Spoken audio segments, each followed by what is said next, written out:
할렐루야. 오늘 우리가 함께 부를 찬송은 찬송가 331장 영광을 받으신 만유의 주여입니다. 이 시간 함께 1절로 하나님을 찬양하며 나아가겠습니다.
오늘 하나님이 우리에게 주시는 말씀은 사사기 5장 1절로 18절입니다. 사사기 5장. 이날에 드보라와 아비노함의 아들 바락이 노래하여 이르되 이스라엘의 영솔자들이 영솔하였고 백성이 즐거이 헌신하였으니 여호와를 찬송하라. 너희 왕들아 들으라. 통치자들아 귀를 기울이라. 나 곧 내가 여호와를 노래할 것이요 이스라엘의 하나님 여호와를 찬송하리로다. 여호와여, 주께서 세일에서부터 나오시고 에돔 들에서부터 진행하실 때에 땅이 진동하고 하늘이 물을 내리고 구름도 물을 내렸나이다. 산들이 여호와 앞에서 진동하니 저 시내 산도 이스라엘의 하나님 여호와 앞에서 진동하였도다. 아나세 아들 삼갈의 날에 또는 야엘의 날에는 대로가 비었고 길에 행인들은 오솔길로 다녔도다. 이스라엘에는 마을 사람들이 그쳤으니 나 드보라가 일어나 이스라엘의 어머니가 되기까지 그쳤도다. 무리가 새 신들을 택하였으므로 그때 전쟁이 성문에 이르렀으나 이스라엘의 4만 명 중에 방패와 창이 보였던가. 내 마음이 이스라엘의 방백을 사모함은 그들이 백성 중에서 즐거이 헌신하였음이니 여호와를 찬송하라. 흰 나귀를 탄 자들, 양탄 자에 앉은 자들, 길에 행하는 자들아 전팔지어다. 활 쏘는 자들의 소리로부터 멀리 떨어진 물기 있는 곳에서도 여호와의 공의로우신 일을 전하라. 이스라엘에서 마을 사람들을 위한 의로우신 일을 노래하라. 그때 여호와의 백성이 성문에 내려갔도다. 깰지어다, 깰지어다, 드보라여 깰지어다. 깰지어다, 너는 노래할지어다.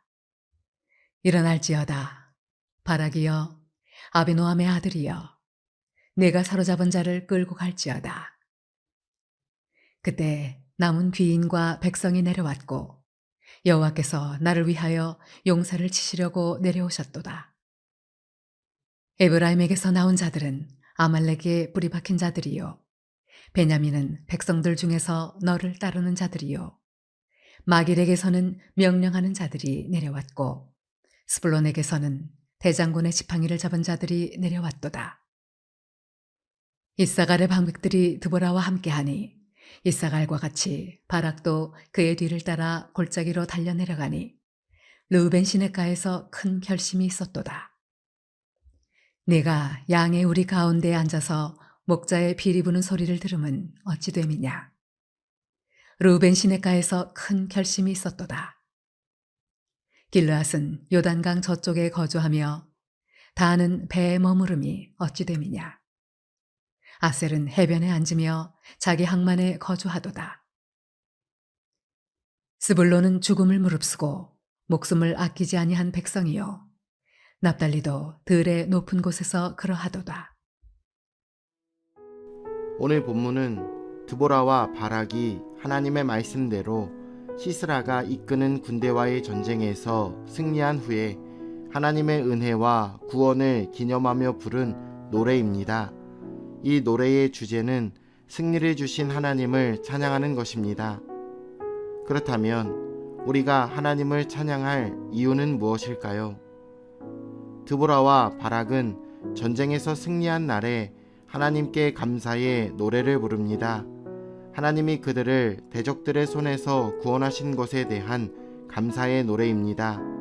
이를 통해 하나님의 구원의 은혜가 언제나 우리 찬양의 주제가 되어야 함을 알 수 있습니다. 오늘도 내일도 우리가 불러야 하는 영원한 찬양의 주제는 죄와 사망의 권세에서 우리를 구원하신 하나님의 은혜입니다.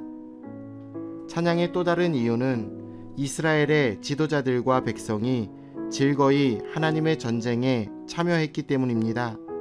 또한 하나님이 이스라엘을 찾아오셨기 때문이지요. 하나님이 강한 용사로서 앞서 싸우셨기에 이스라엘은 승리할 수 있었습니다. 하나님이 싸우실 때 땅이 진동하며 하늘과 구름이 물을 내리고 신의 산이 진동하는 현상이 일어났습니다. 그러니 어느 민족이 하나님 앞에 고개라도 들 수 있겠습니까? 하나님이 우리와 함께 하시면 우리의 승리는 보장됩니다. 예수 그리스도를 통해 우리에게 승리를 주시는 하나님께 감사의 찬양을 드리시길 예수님의 이름으로 축복합니다. 과거 이스라엘이 압제당하던 암담한 상황을 생각하면 역시 찬양하지 않을 수가 없습니다. 이전에 그들은 대로를 버리고 인적이 드문 오솔길로 다녀야만 했고 마을은 황폐해졌습니다. 드보라가 사사로 등장하고 하나님이 함께 하시기 전까지는 그들의 형편이 매우 심각했습니다. 심지어 성문에 전쟁이 들이닥쳤는데에도 이스라엘은 방패와 창을 들고 싸우려 하지 않을 만큼 참 무기력한 모습을 보여줍니다. 하나님을 떠나 죄 가운데 살던 우리의 형편이 그러했습니다. 하나님은 그런 우리를 긍휼과 사랑으로 구원해 주셨습니다. 그래서 우리는 하나님을 영원히 찬양해야 합니다. 드보라는 이스라엘의 연합군을 재차 칭찬하고 모든 백성에게 여호와의 의로운 업적을 찬양하라고 명합니다. 세상의 왕과 통치자들에게 이스라엘의 왕이신 여호와께 대한 자신의 증언에 귀를 기울이라고 선언합니다. 이스라엘 모든 백성에게 빈부귀천을 막론하고 여호와의 승리를 선포하는 찬양에 동참하라고 초청합니다. 하나님이 이루어 주신 구원은 우리의 악과 거짓을 물리치고 공의와 선을 완성하신 의로운 행동입니다. 이 구원을 얻은 자는 모두 하나님께 엎드려 경배하고 찬양해야 합니다. 그런데 이 전투에 모든 지파가 참여하진 않았습니다. 에브라임, 베냐민, 므낫세, 스불론, 이사갈 지파는 열심히 싸웠으나 르우벤, 단, 아셀 지파, 길앗 백성은 참여하지 않았습니다. 특히 스불론, 납달리 지파는 생명을 아끼지 않고 전투에 참여했습니다. 하나님의 백성들 중에도 하나님의 일에 동참하지 않는 자들이 있습니다. 하지만 모든 행위를 바라보시며 판단하시는 하나님을 우린 모두는 두려워해야 합니다. 우리를 위해 하나님이 행하신 역사를 떠올려 보십시오. 죄에 빠져 죽음의 덫에 놓인 우리에게 하나님이 찾아오셔서 우리를 구원해 주시고 영생의 은혜를 베풀어 주셨습니다. 사막에 꽃이 핀 것과 같이 황폐한 인생을 새롭게 바꾸어 주신 은혜를 기억하시길 바랍니다. 우리에게 의로운 일을 이루신 하나님께 순종하며 하나님을 찬양하고 하나님의 영광을 위해 살아내시기를 예수님의 이름으로 축원합니다. 내일 뵙겠습니다.